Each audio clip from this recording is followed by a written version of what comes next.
Reno, you were with the presidential candidate of the PDP, Atiku Abubakar, a few weeks ago when he visited the United States with a few of his supporters.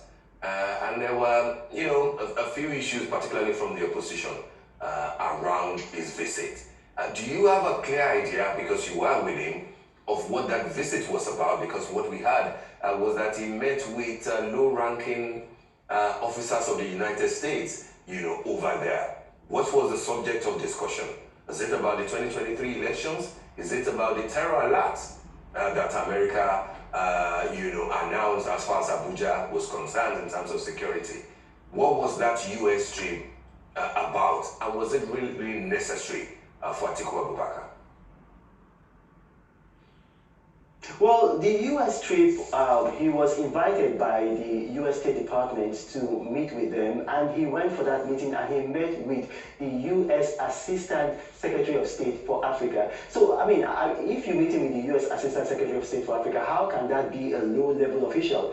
The U.S. Assistant Secretary of State for Africa is the equivalent of the Nigerian Minister of State. So, I mean, how can that be a low-level official? I mean, it's just politicking, it's silly season in politics. So, I mean, what do you expect? Their own candidates cannot even go to the United States, cannot meet with, will I say, a clerk. So, obviously, they're going to try to belittle what our candidate has done.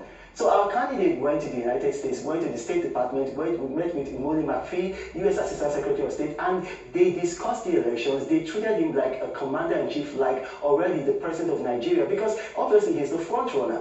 While he was there, they had discussions on the elections, on how he was going to run his campaign, on what he expected them to do to help the elections be more free and be more transparent. And so it was, right now, that is unprecedented. The last time something like this happened was when Obama was running in 2008, when he went to Europe and was received by European leaders almost as a president in waiting.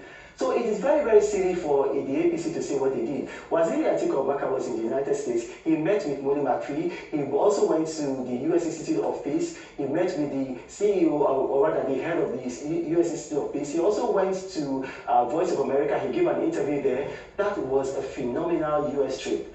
So anybody saying otherwise, I will challenge them. Bola Tinubu, of the APC, go to the United States. If you're able to go to the United States and meet even a clerk at the State Department, okay, then you can talk. But until then, let me use his words.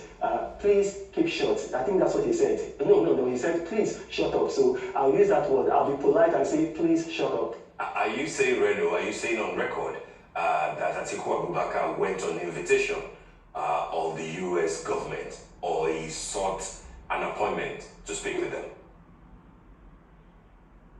He went on their, he went at their invitation. I was there at that meeting. He was invited. Look, let me just put it, let me explain something to you. You cannot enter the State Department if you were not invited.